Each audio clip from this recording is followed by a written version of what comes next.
doing it. All right. Good afternoon, everybody. This is Tia Littlejohn coming to you from the Choice Zone, where we are always making choices that are beneficial for ourselves and for our community. So excited today because we are talking about autism in our community and that there is a way to have wellness with autism. We can take strides toward recovery. And there are many people on the spectrum. And I know that I always say that everybody's on the autistic spectrum somewhere, even me, somewhere. Now, not enough to be considered autistic, but enough to know that we are one and that we can help one another. Today, I have Alexandria Hughes, who is awesome in the community in mental health. She's on the forefront for human rights all the time. And I'm going to allow her to introduce herself while we talk about autism in our community. Go ahead, Allie. Hello, everyone. My name is Alexandria. I work in the behavioral health field as a behavior therapist coordinator and also am a community activist. Um, with my advocacy work, a lot of what I focus on is mental health and criminal justice. And that is because of the links between the two. And I am happy to be here today. Thank you so much, Allie. I tell you, so we talk about autism, and I know that being in the schools, I have experienced more children being diagnosed with autism. And I don't know, is it because we didn't have the diagnosis as prevalent before, or because the numbers are great. You know, in every classroom that I go into, there are children who need assistance due to having, experiencing autism. What are your thoughts about the increase in autism? I believe part of the reason we're seeing an increase is because the world is becoming more accepting to people having disabilities and looking into it more. So we're starting to see those numbers be recorded. And people, when I say people becoming more accepting, whether an organization or a individual families, both sides are becoming more aware. And you have the patient or the person looking deeper into it and seeking help, medical help. And then you have organizations doing the research, putting the research towards it because of just kind of, a lot of government entities and entities of power starting to accept it. So those numbers are being recorded finally. A lot of stuff has gone missed. A lot of communities have not reported things because of, generational trauma, and rightfully so, they haven't gone to the doctor for things. And now some communities are starting to or seeing services available for that they feel is comfortable for them in their culture. So we're starting to see what that true number is, and I think it's gonna, be even more prevalent. Yes, Time goes on. yes. Oh, that is so true. You know, and I do recognize that a lot of the dollars now are going towards people who have or children that have been diagnosed with autism and adults. Their allocation is made for them to have extra support in the classroom, out the classroom, at home. Um, and so I wanted today to talk about some things that parents and caregivers could do at home, because I recognize that sometimes parents will look at, I know they would look at me when working with children, and they think, wow, she knows exactly what to do. And there's that look of feeling almost hopeless, like, but I don't know what to do. I don't know how to help my child. What's some advice that you could give to adults, to caregivers who want to be more effective with their child who experiences autism? To say first, being more open. I feel that we have a tendency to be closed off to having the conversation because it's not an easy conversation to have. And we see it as a disadvantage, like this burden to society, this burden in the family, and we are worried about what society thinks. Um, I think we have to practice being more open um, to the possibility of a child being autistic, of your child being autistic. Um, we're going to have to invest deeply in education, and it's okay to not know. Like, I don't think people realize it's okay to not know. I don't know a lot, so I'm going to go get help and ask a person. There's support groups for people on the spectrum, families on the spectrum, or have children on the spectrum. There's so many more things now, whether digital or in person. Um, it's about just really giving these things a chance. Yes, yes. I'm so glad you said that because a lot of times people do not take the opportunity to have the conversation because they've already judged it. They judged it as something that is bad. And it takes a while to rethink things. We're all something's not perfect, all the time. And it's accepting our children where they are and then saying, okay, how can I help? What can I do? So, what are some, like, I hear about play therapy. Can you describe a little bit about the play therapy as, because a lot of times, Mm-hmm. parents don't realize that people like you and I who are behavior interventionists, we play. Can you describe that? Play therapy.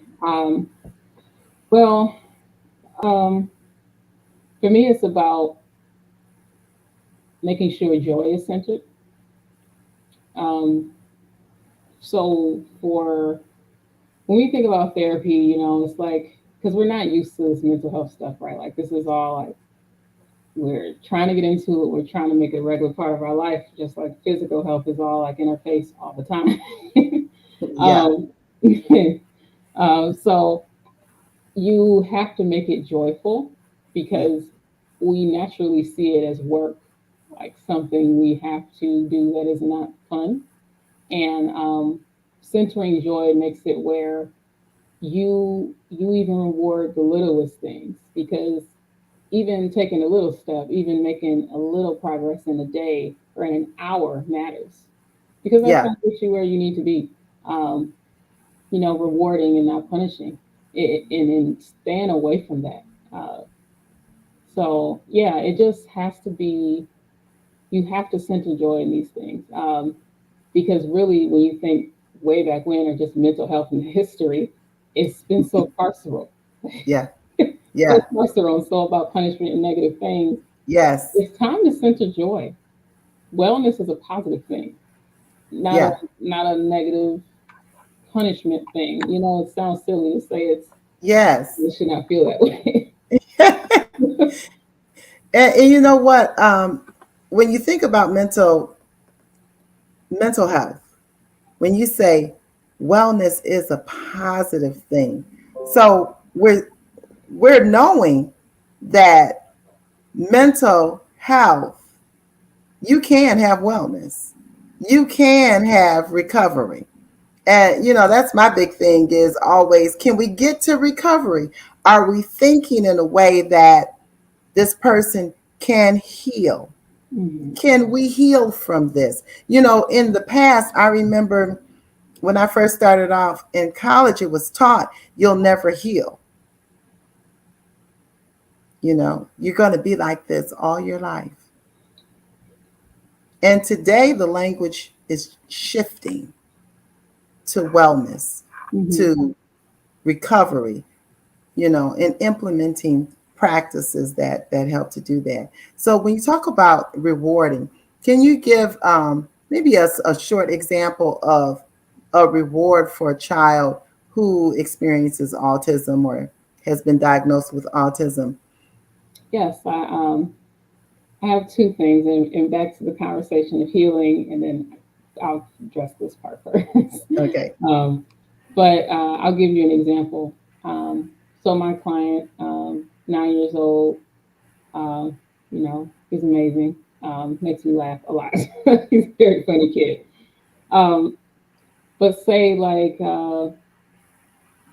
so say in schools, for example, right? Um, when doing homework or different tasks that are difficult, like writing, is something for him he has trouble with. So uh, for him, it feels like it's punishment. It's such a terrible thing because we're trying to get him accustomed to being able to write full paragraphs and things like that. Yeah. So when I think reward system, there's something called token economies, right? Hmm. And so as a therapist in school, it's a challenge Yeah. because you got all these kids and you gotta you watching all these things happen. You gotta be quick. So a reward is like something. It has to be something that he is um, something that I don't know that he gets joy from. Hmm. And it doesn't have to be big rewards. It can be small little things here and there. You know. Hmm. So like when he does write a full paragraph, part of that and it's like making a big deal out of it. Part of the reward is me celebrating him. Yeah. Part of it is me standing up saying, "Oh my God, I can't believe you did that! Like this is amazing." We have a dance we do, like every time he does, for That every is so paragraph. cute. And then, like there's that end of the day reward. So there's those little ones to keep him progressing throughout the day, Hmm. and then the reward of okay, so if you do this next one, if you do these next five, then what do you want to do when you get home? Do you and then working with the parents too. So Yeah. like he loves Ninja Turtles. He loves right now SpongeBob is really big, and then this Dog Man book. Like I'm glad he's reading now. I'm really glad. That's like kind of just like an educational thing he loves. Right. So it's like a new Dog Man book, the latest one, or I'm like, you know, that is for him the icing on the cake. Um, and that's what I mean when I say rewards. Yeah. So, positive reinforcement. So you are making it where he wants to repeatedly, repeatedly continue to do this. Hmm. And that good behavior is just increasing. Um, so yeah, so for me, I'll say that's definitely one example that reward system, Yeah. that beautiful reward system. Yeah. Um, and just in reply to the healing thing too, uh, Hmm. I wanted to say as well, like with autism, it's like people are going to be that they're going to have that their whole life. They are autistic, and Yeah. that is just what it is. So there are some people or some organizations who promote it as getting rid of autism, like in order for you to get back to regular life.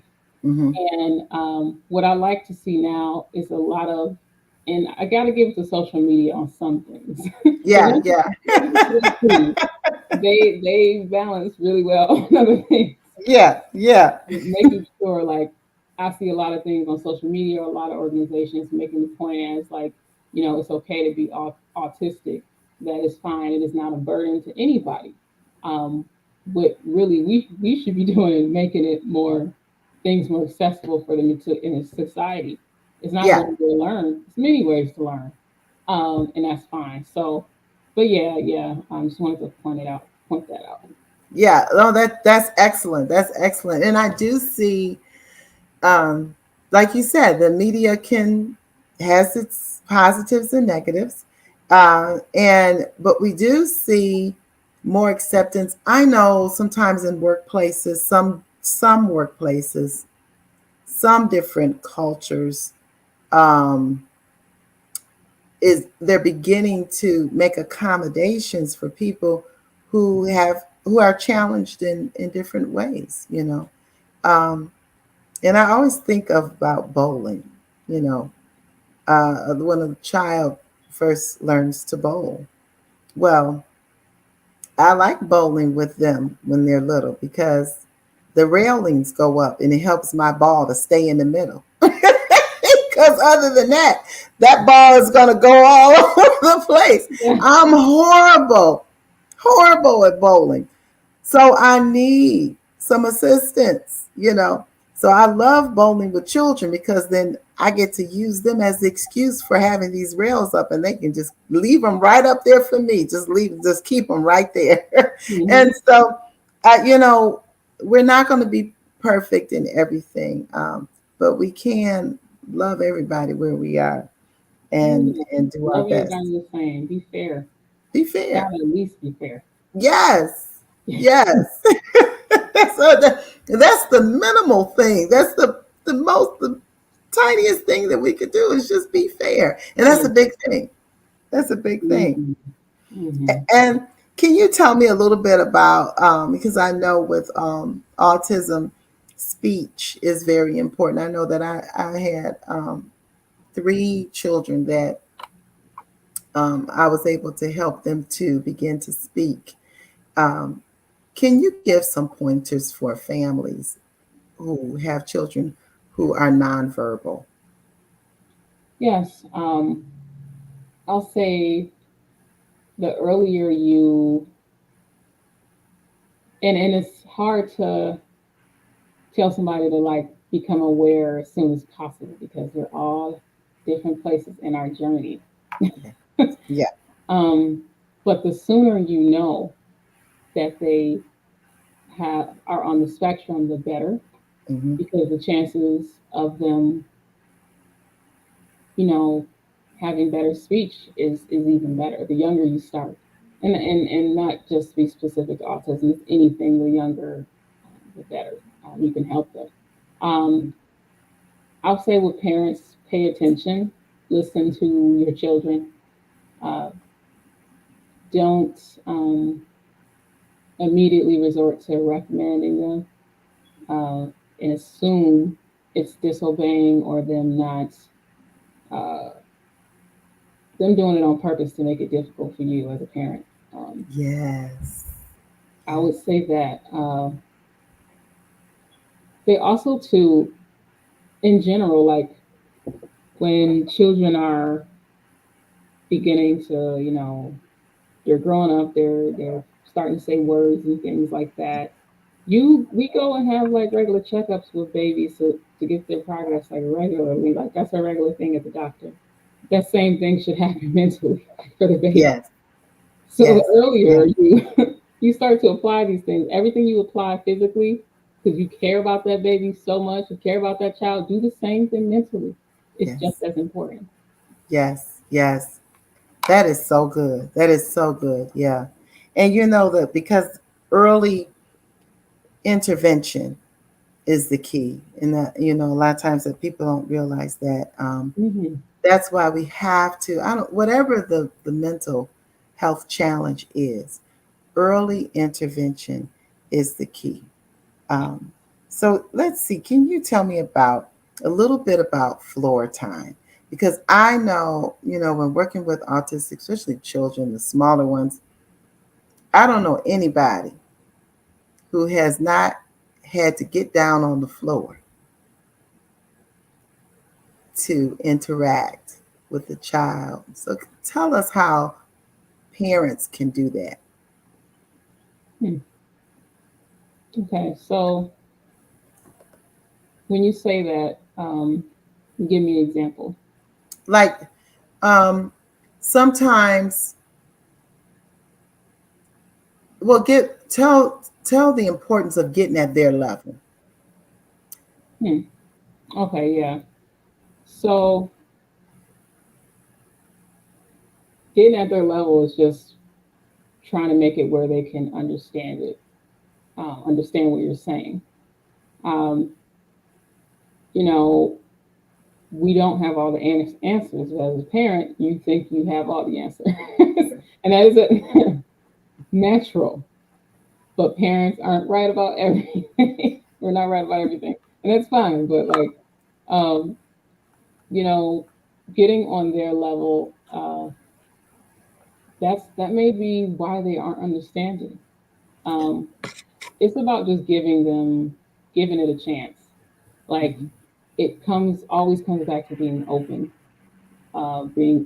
to what they have to say, really Mhm. listening to them, um, you know, and allowing them to educate you. Yeah. Uh, I feel like that'll, like, it's a two-way thing.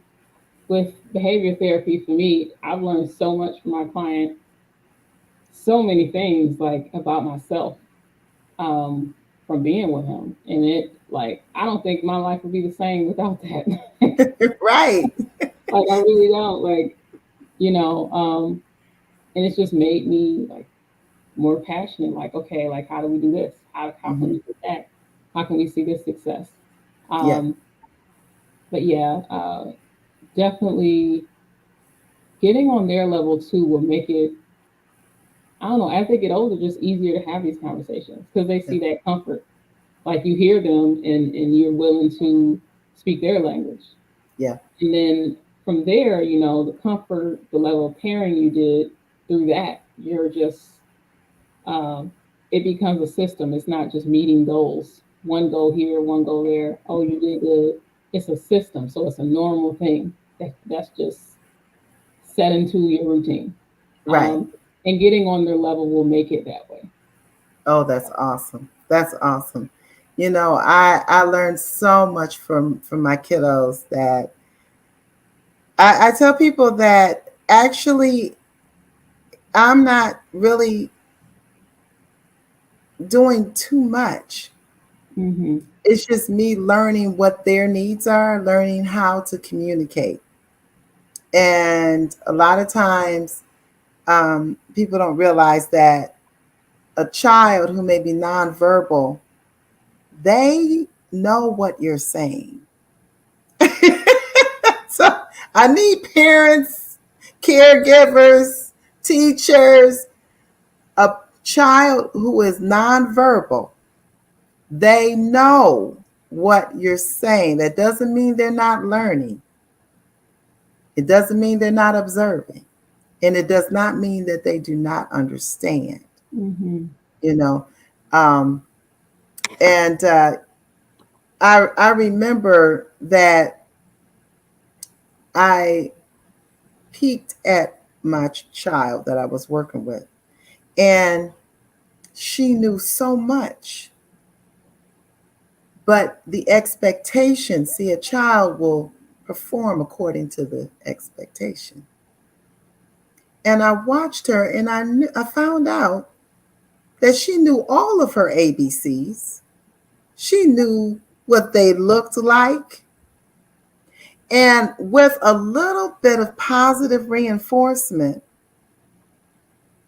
she was able to point them all out and nobody knew. I said, she knows all this. And so we began to just work on her verbalizations. So I'm telling you, I'm so excited that you were able to come today. Are there any last words you want to tell or encourage our families in our community? Yes. Um, I'll say that, um, don't look at autism as something that uh, is a burden on them or you. Um, is actually very common, and it can happen to anybody. Whether early, later in life, you realize the spectrum is not. It's not like it is a vertical spectrum. You know, it is. It is including many things. Mm-hmm. And some of the smartest people, some of the most brilliant people are autistic, even smarter than me. I'm like, so don't look at it like that. Yeah. I would also say just be open. Um, and I'll also say too, on the nonverbal thing, there's, you know, autism isn't the only, um, isn't the only disability where speech is something that you need to work on. Yeah. It isn't. Um, Right. there's people who experience something traumatic, and stop talking completely, and that happens to children. and they Yeah. won't talk, and you need therapy to get them past that. That is very real. Yeah.